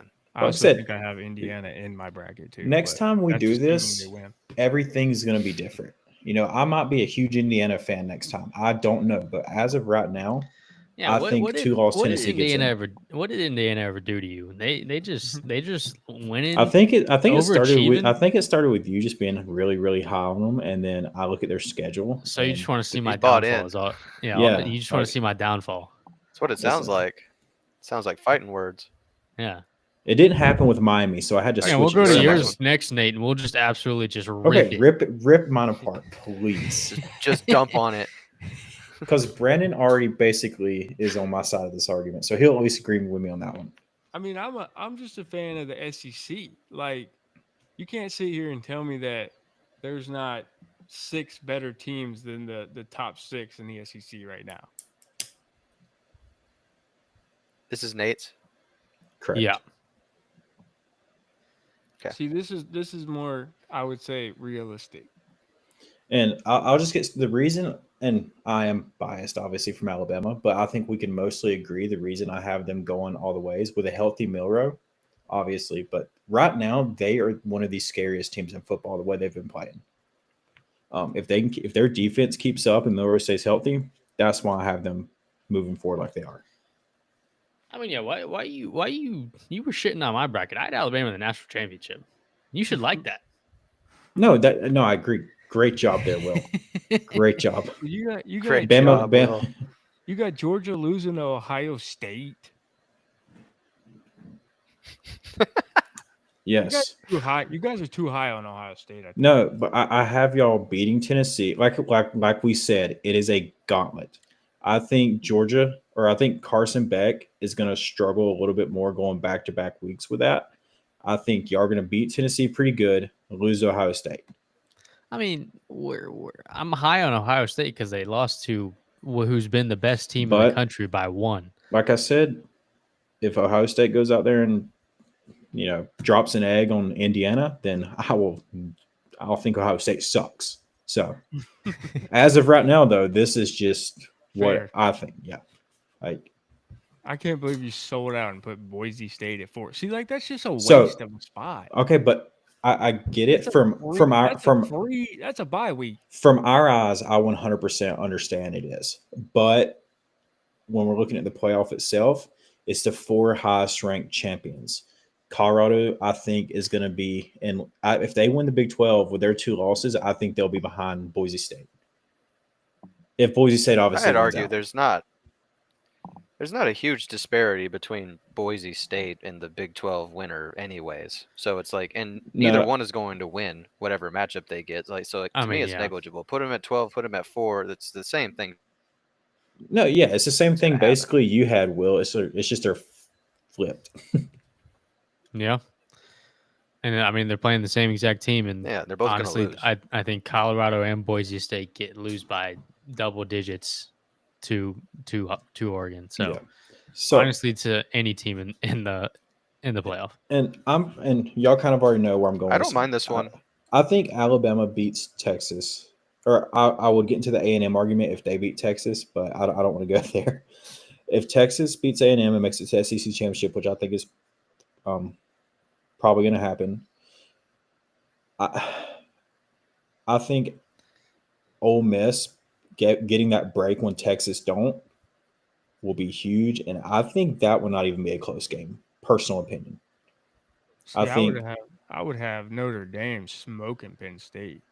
No, because it'd be a home game for Penn State, and I'm telling you, I think that like Penn State themselves, it being a not home game is that big of a difference, especially Notre Dame. Like Penn State would be the best first- game. That'd be the first game best of the team year. they've played since Texas A&M. First game of the year, they went into Texas A&M Stadium and won. Yes, Penn State will probably do a whiteout, which is just different. Dude, it's just Which I different. mean, I think I don't agree with Brandon to the point where they'll blow Penn State out, but I legitimately think Notre Dame can win that game. I think Notre Dame deserves a little bit more credit. The only I mean, you reason should see Cam. Well, then you're not going to like my Yeah, bracket. I was Yeah, gonna you're not going say. to like my bracket. the reason I got Notre Dame at 11, the reason I got Notre Dame at 11 is because they are not in a conference, and I think that will hurt them a little bit. And when it comes to strength of schedules and stuff, if you look at Ole Miss, Georgia, Tennessee, and then even Texas, those 4 teams are such a cluster in the SEC right now. It's kind of hard to separate them. And I just personally think those 4 are still better than Notre Dame, and that's why they're ranked ahead. It'll be tough. I don't disagree with you. They should be ranked ahead. I'm just saying I think Notre Dame's a better team. Like I in this bracket, I would see Notre Dame going all the way up to play Alabama in the semifinal. That's not a great matchup for Notre Dame, so I hope they don't. I mean, yeah, like Alabama would mollywop Notre Dame, but I can definitely see Notre Dame beating Penn State and SMU. I'm not even huge on listen, I've been saying this for years, even when we worked together. To me, James Franklin's a fraud in big games. But at the end of the day, I still think Penn State, Notre Dame, low scoring game, Penn State can just squeak by. And then the SMU game, I'm just throwing a Hail Mary there and praying Penn State can win that game. I'll be honest. I love me some Drew Aller. So anytime anyone's backing him, I'm all for it. I think Drew Aller is actually a good quarterback. It's just, in this Ohio State game, he was very hindered. He could barely move, which, I mean, do they win that game with him fully healthy? We never know. But I think a fully healthy Drew Aller is a difference maker for Penn State. Yeah, I think my biggest question to y'all is, and I was just thinking about this, I don't know if it's even possible. Do you think Colorado could go into Eugene in this situation and compete with Oregon, possibly win that game and upset? No. What about neutral field? Not for us. No. Quarterfinals Not neutral for a field? second. No. Okay. No. Just curious. No. They'll win by 3 touchdowns. I do think just because we know Colorado's defense, I think the first couple quarters would be very interesting. And then the second half would just depend on if they can hold up or not. The first quarter, it'd be 14-3, 14-7, still somewhat close. And then by halftime, it'd be 28-10, 28-3. Yeah, I was just curious. And then if y'all also notice, I got Tennessee going back to Athens. That would be and big game. Big game, especially that close to each other. Just like Kip said, he also thinks that SMU can score. Nate, better watch out for them. They can play. I agree. Thank goodness there's a voice of reason around here. Y'all, there's been no SMU respect. Listen, ACC just sucks. I really respect SMU. The only thing, I guess you can go back to Indiana, I guess. Well, the only reason I got Penn State over SMU like that is who has SMU played in comparison yet this far or this year? That's the only reason I'm hesitant to say they could beat Penn State right now. I mean, I agree with you. I think Penn State wins that game because SMU, the ACC sucks. So I can't. It's like me arguing with you, Will. Indiana beat Washington, whoopie-doo. That means they can go beat Ohio State. That would exactly. Exactly. No, I'm not predicting that. All right, go to the next one. Let's go to. Shoot, I thought mine was crazy. Just wait. Yeah, we'll go to Cam's next. I took some risks on mine. I played it very safe. Yeah, there's Cam's.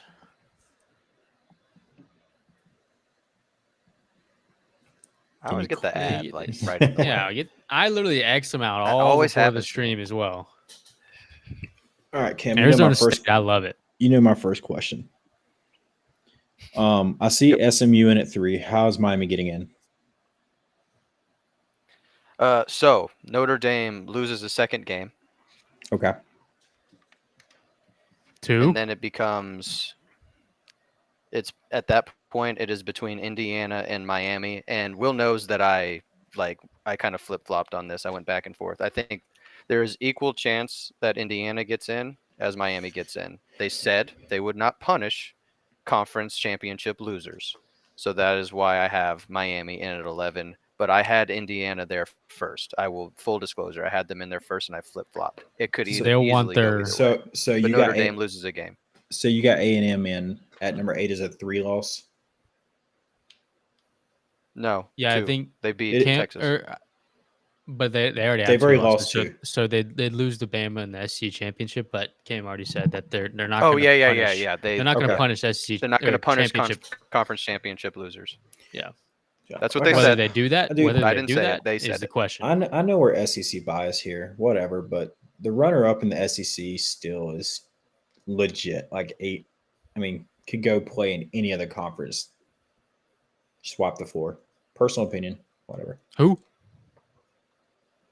I said runner-up in the SEC championship could go play in any conference and potentially wipe the floor with the upper half of that division.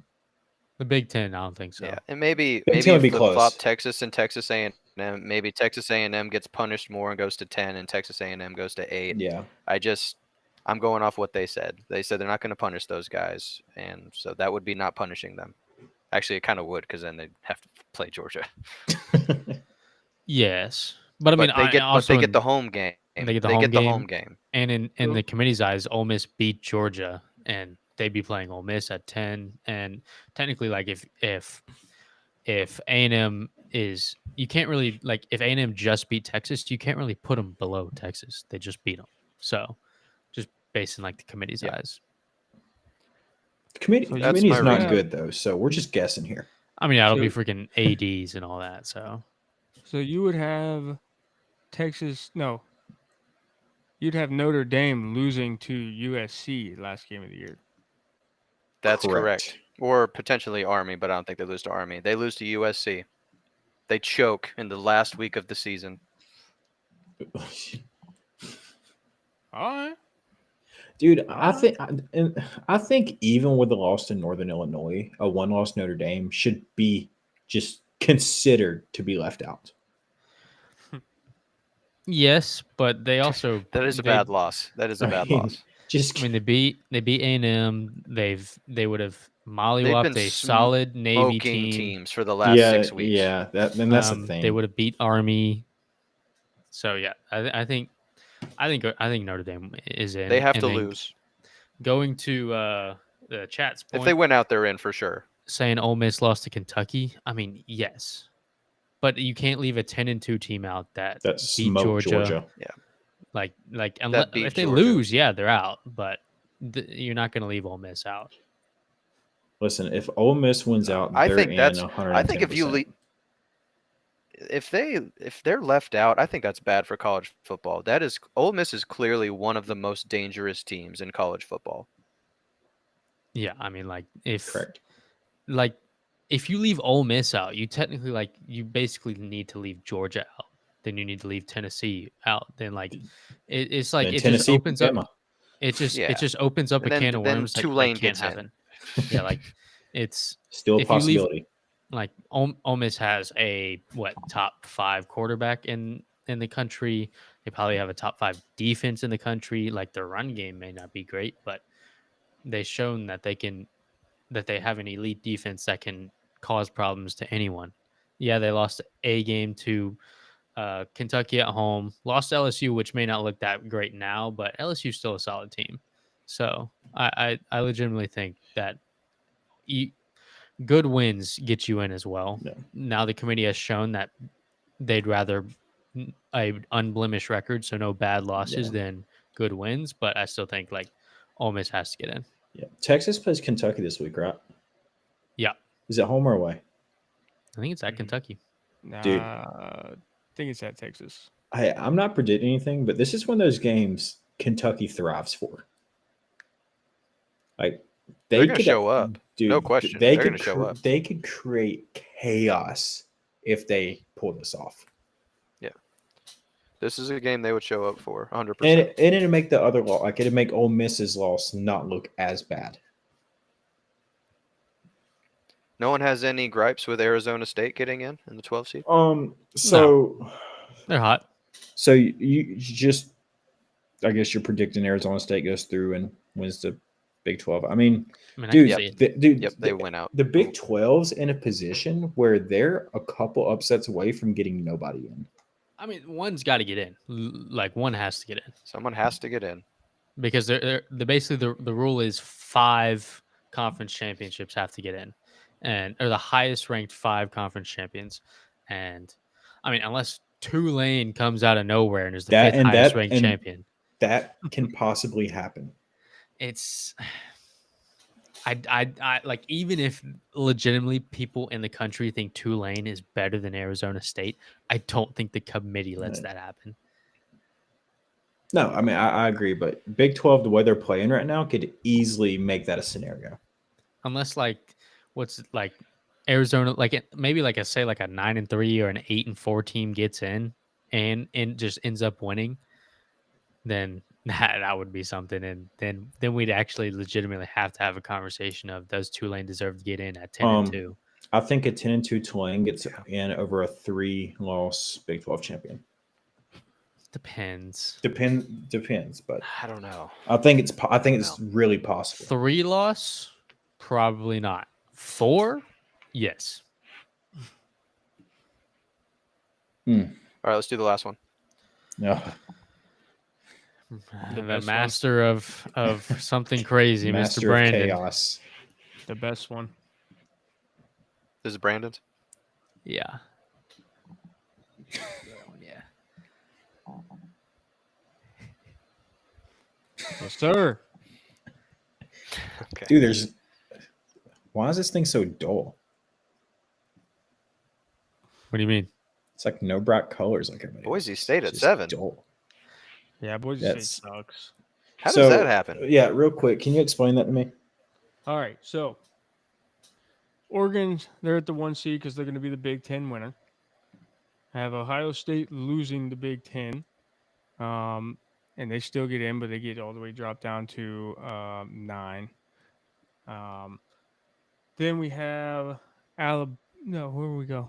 Yeah, Alabama, the SEC winner. Texas is a loser. They get bumped out of there because they're trash. They have 0 strength of schedule. Anytime they play a good team, they get slaughtered. And then we have SMU ACC champion winner. You just got to put them at 2 because Alabama does have 2 losses. That would put SMU at 1 loss.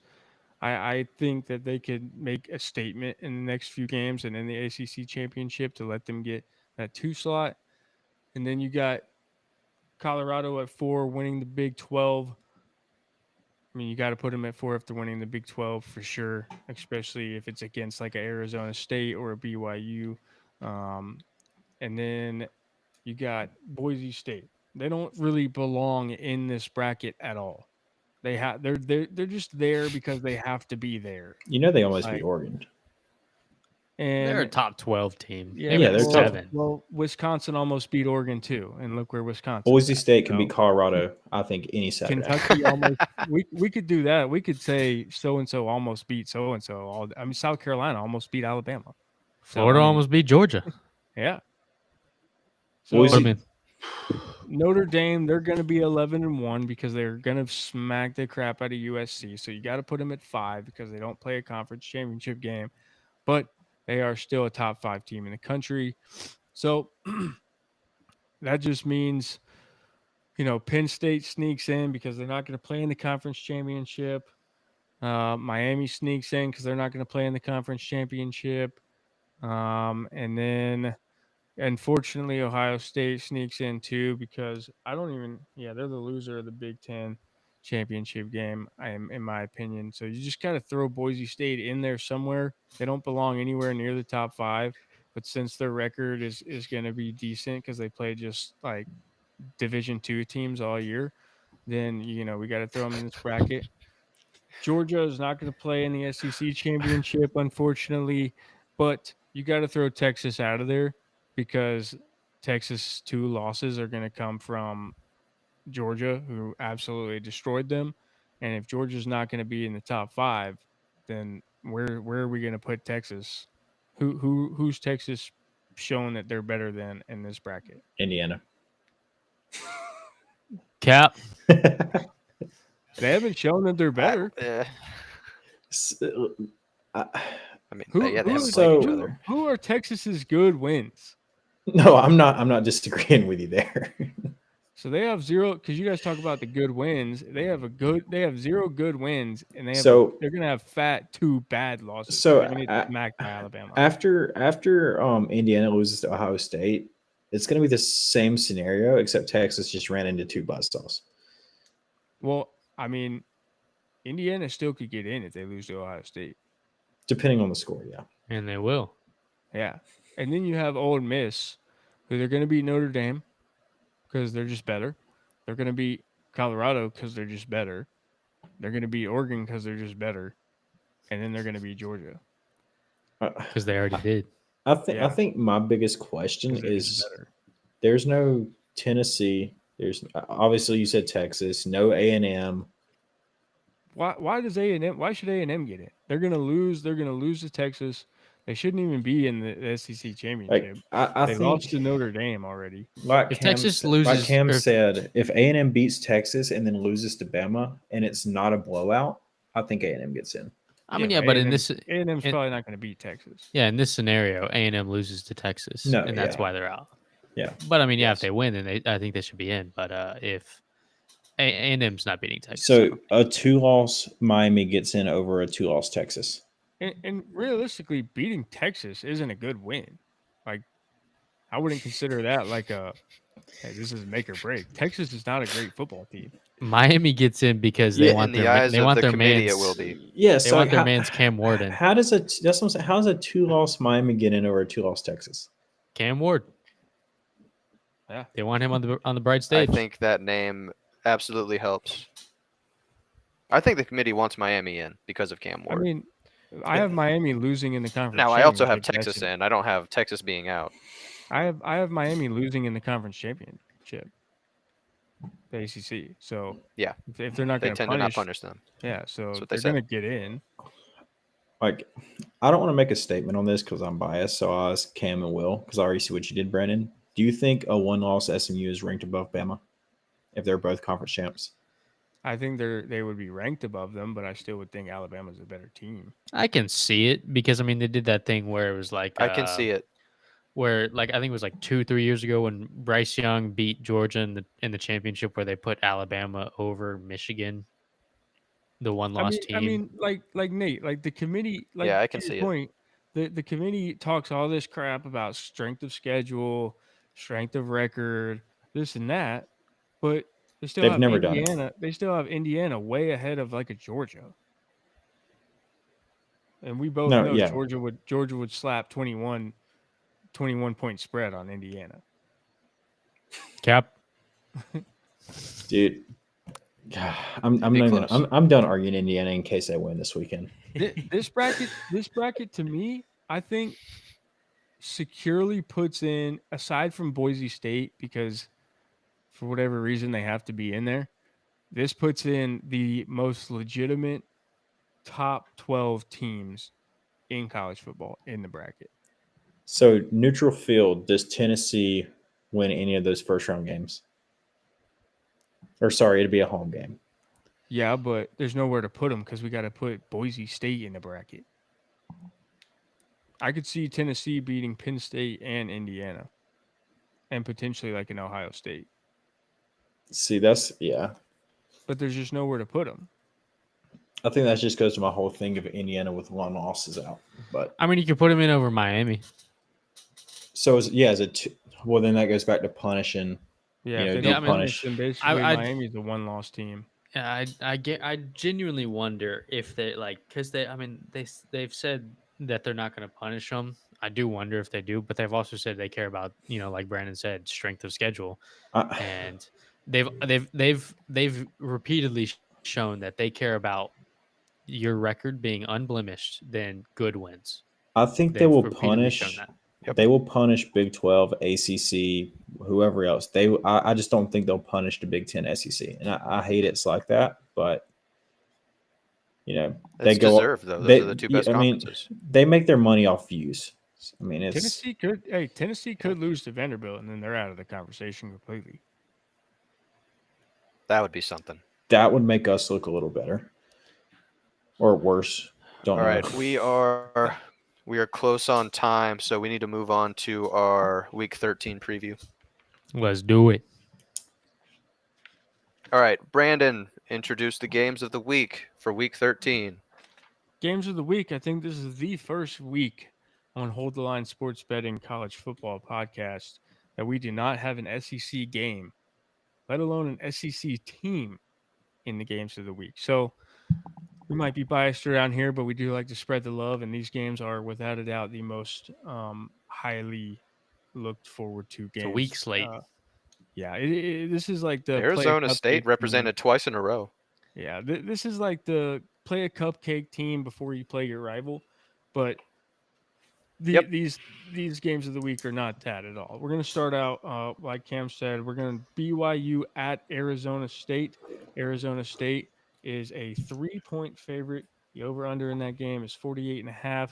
Very excited for that because I think BYU is starting to get exposed a little bit, and Arizona is more so trending up in every category. They're an exciting team to watch, like we talked about earlier. So pretty interesting line there. I kind of like it where it is right now. It kind of makes things tough. Good for conversation. We will move to Army at Notre Dame. This is going to tell us a lot about these on the fringe teams, like we like to call them. Like say your Army, your Boise State, your Tulane, guys like that. They play at Notre Dame. Notre Dame is, as I expected, to be a 14.5-point favorite. Over under in that game is 44.5. Pretty low, I would say, for a Notre Dame game. But Army does tend to run the ball. That's all they really do. So might not be a lot of points scored there. And then we move it over to what I would say on this podcast, based off what our brackets just showed, is the biggest game of the week by far. It is Ohio State versus Indiana. That game is at Ohio State. Ohio State jumps out with a 13.5-point spread, and the over-under there is 51.5.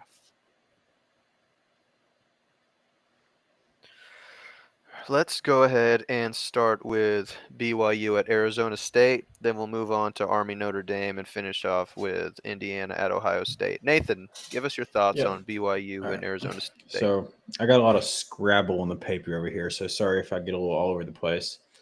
But just looking at how these Scrabble.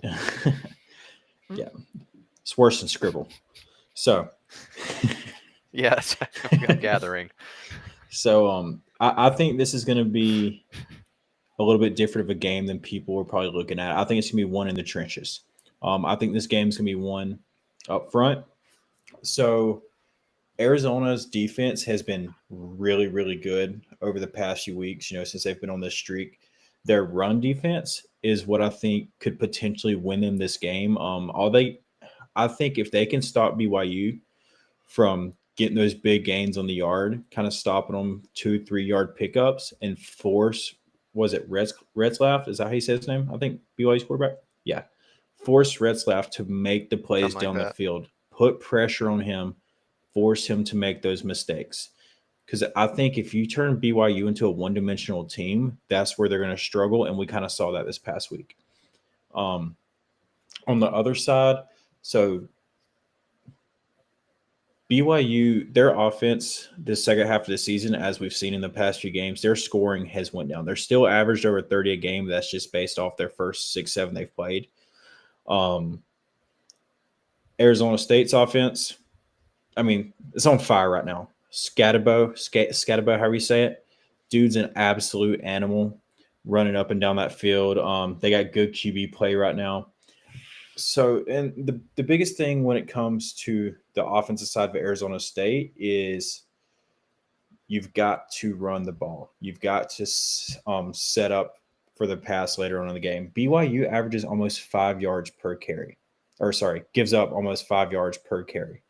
And I think Scatterbo is going to be able to destroy that number as long as he's healthy and good to go this game. But if Arizona State can get them to close the box and then start getting matchups down outside the numbers, that's where they're going to be productive in this game.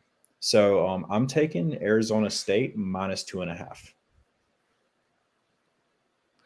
Yep. So tailing. I'm also taking Arizona State minus 2.5 for two reasons. One, I have them in my college football playoff. They cannot lose this game if that's to come to fruition. So that's just need based. They have to win this.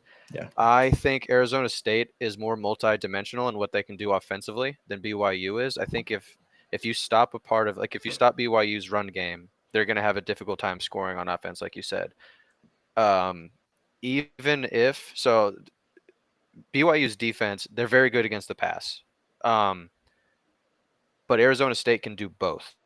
They can win. They've proven the last 4 weeks ish, they can win both ways through Levitz's arm or Scatterbo running. They have a multi-dimensional approach to how they run the offense. So even if they are limited in the air, I think the game goes to by the third, fourth quarter, BYU's defense is broken down because they've been battered over and over again with the run. I just think with what they can do offensively, the advantage goes to Arizona State, and they win this game by at least 2.5 points. Also to mention, Arizona State home game, they're in a playoff race, going to be insane. I think crowd's going to be good. I'm going to go with BYU money line. Plus money for a top 10 team. And I'm backing Will's favorite sentence. And it works. I'm plus on the year. But yeah, I am doing that because I'm just backing the best unit on the field out of BYU's offense, BYU's defense, Arizona State's offense, Arizona State's defense. What's the best unit on the field? It's BYU's defense. Legitimately, statistically. Defense. Yep. So I'm backing 100%. the best unit. I'm backing the best unit on the field and going BYU money line. I don't mind it. It makes sense. All valid points. I think just, looking at this game, I just think Arizona State is just a hotter team. Like, ride the hot hand. You know what I'm saying? BYU. Their offense just does not look good. Yeah, they're just kind of on the downslope. I like that it's, if we can get it at 2.5. I think that's free. Give me Arizona State 2.5. And it actually, I like it. It would not surprise me if by Saturday Arizona State is plus money because the numbers are already dropping. It at 1.2 though, I think before this week BYU was favored, so it's like it's gone so much. It was plus money for Arizona State -3 earlier. Yeah. I mean, really, it's a pick 'em. Like if it's -3, it's really like -half. It just give home field advantage to whoever it is. So it really is a pick 'em right now. I could see it trending back towards BYU because it's very even matchup. Let's move forward. Go ahead. No, I was just gonna say because you were talking about the even matchup. I was like, it was -150 something for the money line for Arizona State. It's just ridiculous. Yeah. Let's go Army, Notre Dame. We'll wrap up with Indiana, Ohio State. Army, Notre Dame. Will, what do you have for this one? I have, and I'm going with Notre Dame -14. I think. I mean, we already saw what Notre Dame did to Navy. Army's a better team, yes, but we've seen it with the little guy. And I'm for the troops. Army's got a whole country behind them.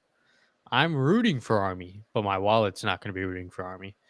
It's Notre Dame -14. I think they're hitting their stride. I think they're legitimately a top 10 team in the country. And Notre Dame knows if they lose a game, they're done. But if they win out, they're in. So I think they're going to be coming to play every week, week in and week out. And I think they're going to win by. And 14's got push potential. I didn't like 14.5. So bought it down to 14. I think. I mean, I get it. Notre Dame's been smoking everyone that they have been playing over the last like 7 or 8 weeks. So I get it. There's no reason to think why they wouldn't smoke someone else, especially if it's a G5. However, I uh, I think I think Army is legitimately talented. I didn't believe in Navy. I think Army is legitimately talented. And I also think that they run a style of offense that will have the ability to somewhat limit time of possession for Notre Dame. Now, when Notre Dame has the ball, they're going to score. I don't think Army's going to stop them from scoring. But I think if Army is able to limit time of possession, I think they can keep it within 2 scores. And I think it's still going to be like a 10-point win for Notre Dame. I don't have Army winning by any stretch of the imagination. But I think the way that they run their offense the problem with Navy, who has like somewhat of a similar style, is they didn't take care of the ball. They made it was like 5 turnovers all on fumbles. So and that's what made that score get out of hand. I feel like if Army takes care of the ball and doesn't have those turnovers, they're going to sustain some drives and keep the game close. So for that reason, I'm going to have Army plus 14.5. Yeah. So I think Army's gonna be able to score more than Navy, kind of like you already said. Um, I mean, yeah, Navy but only scored 6. but Notre Dame, I Yeah, think, is just gonna be a he's got to score little. one time, really. I think Notre Dame's gonna be a little too much. Now, if Army went and pulled this upset, it would not be the craziest thing I've ever seen. But I do think, like I said about the last game, it's gonna be a little bit higher score than people think. Notre Dame could possibly score 30 plus of this themselves. So I'm gonna take the over 44.5. I think that's really low for this game. Yeah, I think I'm with I actually Will on like this that. one. I like that play. I think I'm with Will on this one. I think, America will be rooting for Army to create chaos. And obviously it's Army. I'm Shout rooting out to for him. troops. But I mean, Notre Dame is just way too athletic. They're too fast. They have way better skill guys up and down. They're too big. They're too strong. It's Notre Dame minus 14.5. I mean, I think Army might be able to keep this close first, second quarter potentially, and then after that, it's just going to be a lot of explosive plays. I see this one getting out of hand a little bit. We're allowing Will to go with minus 14, so you can go with minus 14 as well. You don't have to buy up. Fair push potential. Yep. Anything else on this one? Nah. Nope. It's another opportunity for me to catch up. We all got something different here, and I'm by myself on rooting for Army. Indiana at Ohio State. I mean, Will, this is your conference, so you can go again here if you want to go first. Yep. Um, we all know where I'm going with this. I don't even have to say it. Indiana is a very potent offense, as people would say. They're able to throw the ball well. Curtis Rourke has looked amazing in an Indiana uniform. And if we've seen Ohio State's defense get punished, it's through the air. That's what Indiana's bread and butter is. I legitimately think that Indiana's going to be able to score at least like 17, 21, and Indiana's defense is good enough to hold uh, Ohio State. Plus, 14 is a lot of points. 2 scores, top 5 team at 2 scores, as Cam knows, I would like to say. I'm going to take it every time. Plus, it's my baby, my golden child, Indiana. I was high on them coming into the year, and I'm still high on them now. Best team in the country. Indiana money. No, I'm kidding. Indiana spread plus 14. Plus 14. Yeah, you need it for the narrative. I get it.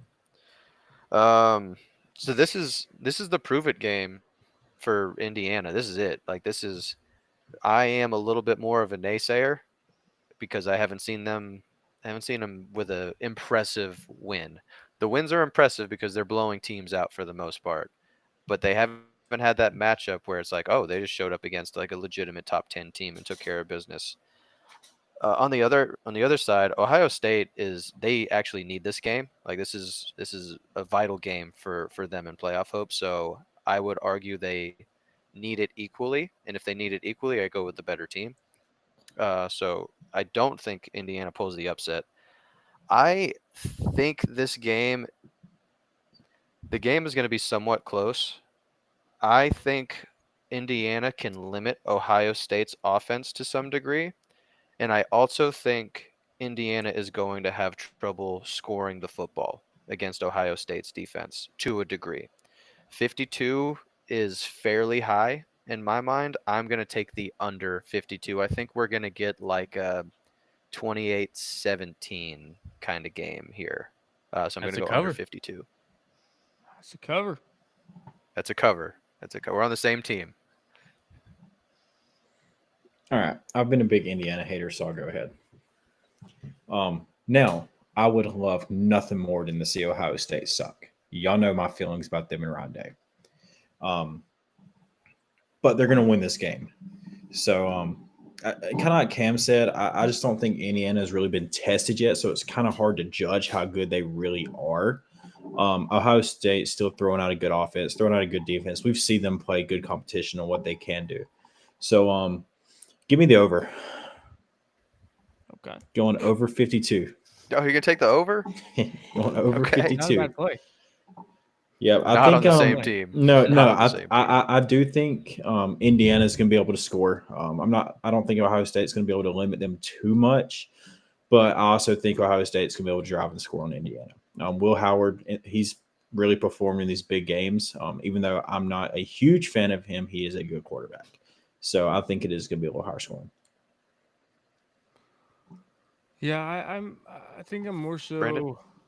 like on you guys' team right here, whereas I think Indiana is just gonna come out and play this game with a ton of heart. I mean, we always sit here and talk about which teams need it more, which teams are gonna show up for this game or not. And I think Indiana as a team, I feel like they feel a lot of people like us kind of talking about how they haven't played anybody, how they're gonna have to prove themselves, and stuff like that. And I think this is the biggest opportunity they're gonna get this season to show that. And that's not saying I'm taking Indiana money line, but at 13 and a half, that's a lot of points.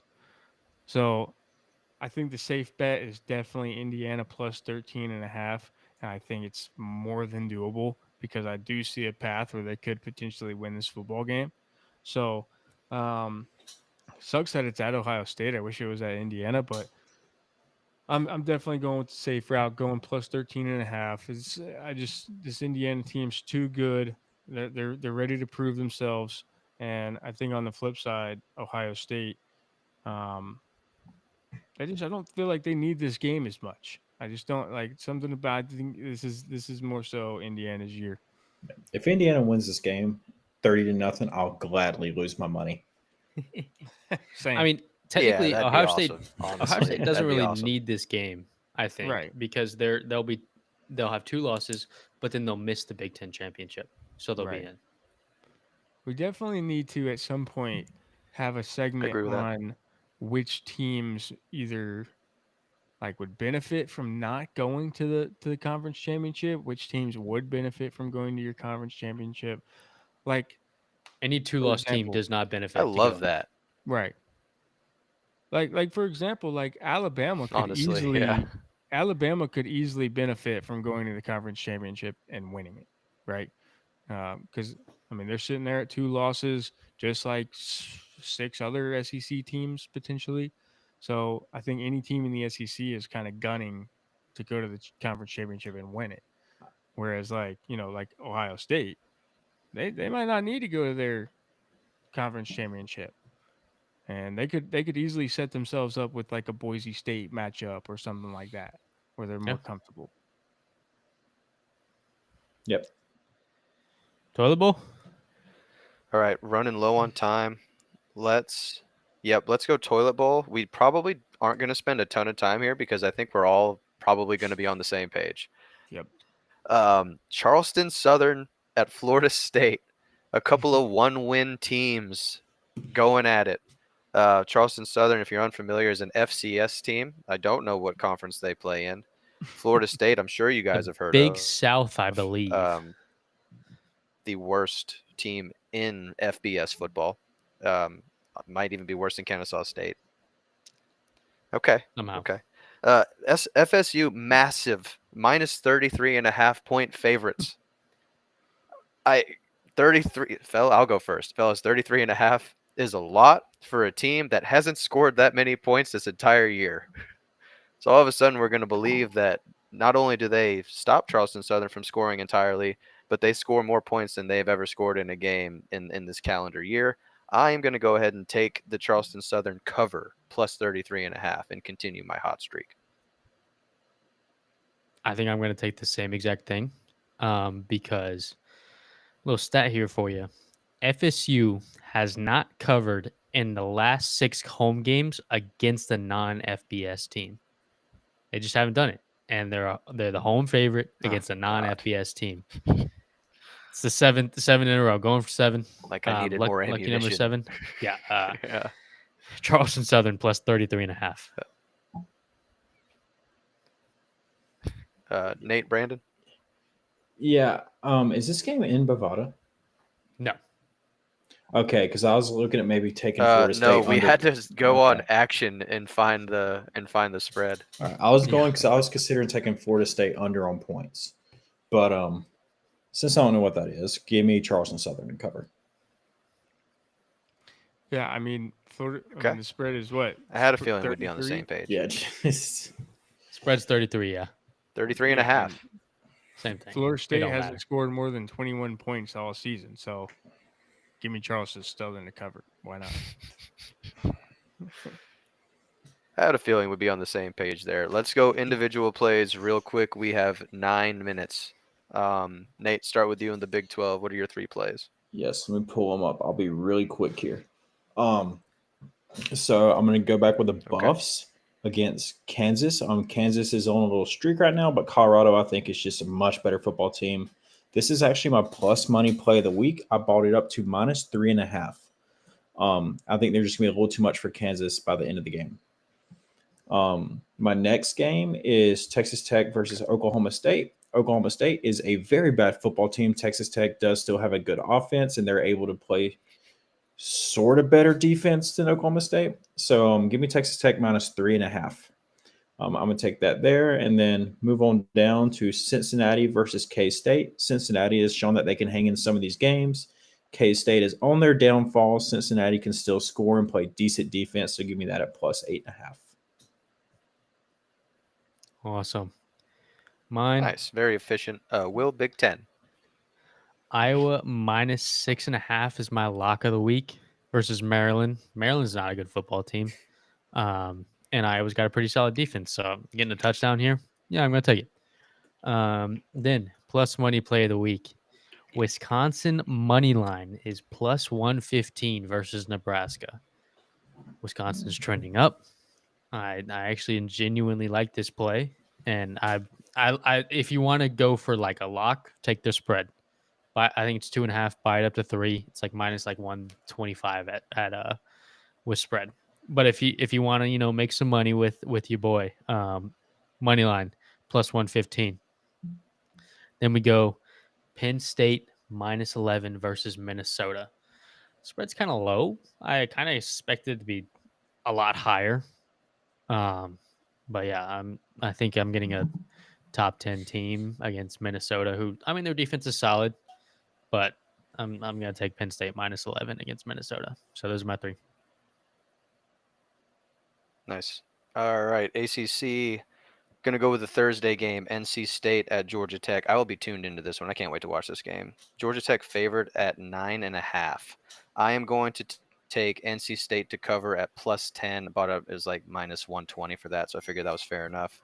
The ACC, like I said earlier, is a ton of the same teams playing each other over and over again. There's not a huge disparity in talent.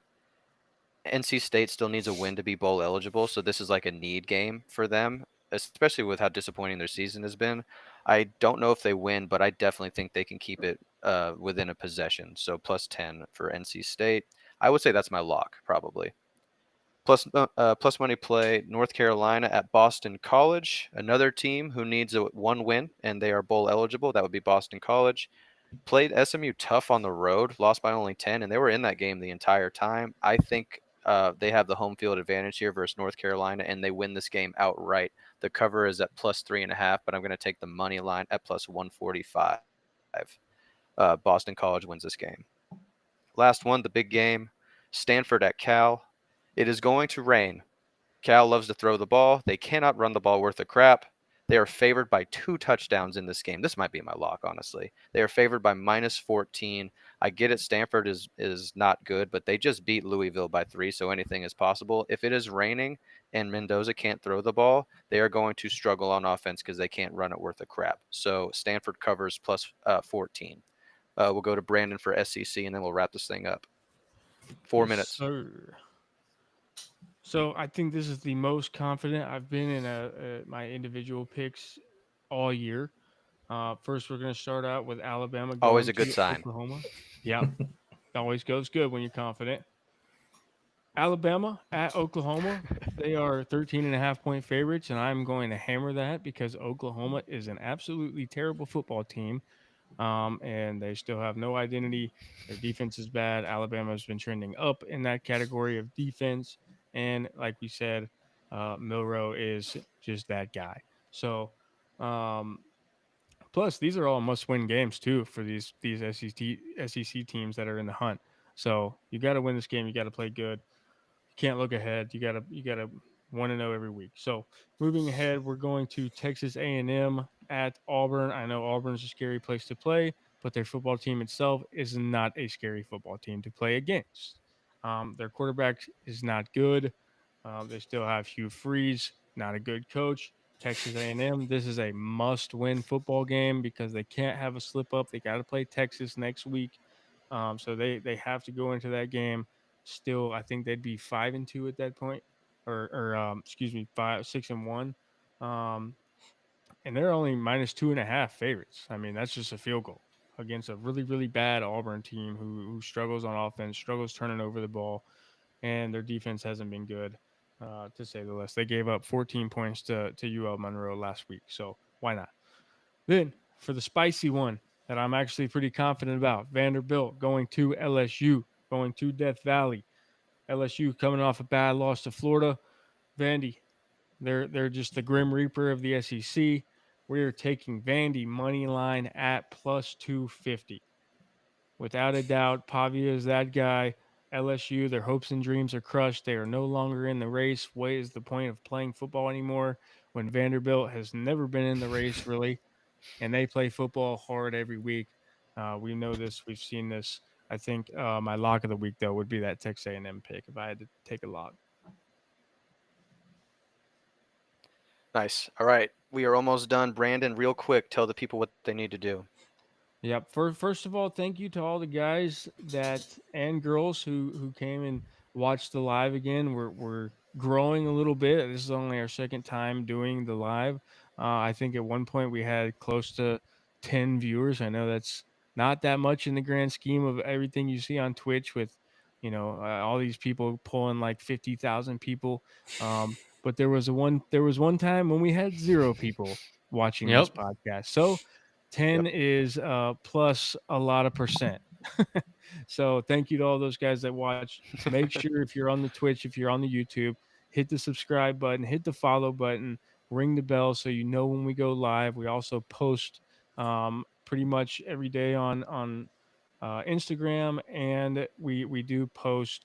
We have a TikTok channel now, so make sure you guys go follow all that for all our fun little stuff we do on those platforms. And we also have reminders about the live stream that pop up on our stories on Instagram and TikTok. So just to keep you in the loop, follow all those things.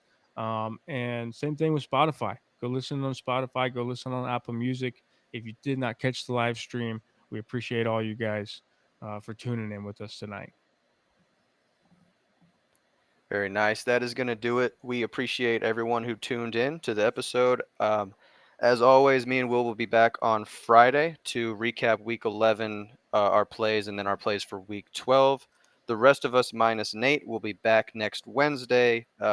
have fun on your vacation, Nate. Yeah. The rest of us are going to be working. Been a ton of fun. The most fun I've had in college football, y'all. Thanks for being a part of it, and we will see you next time. See y'all. Peace. See ya.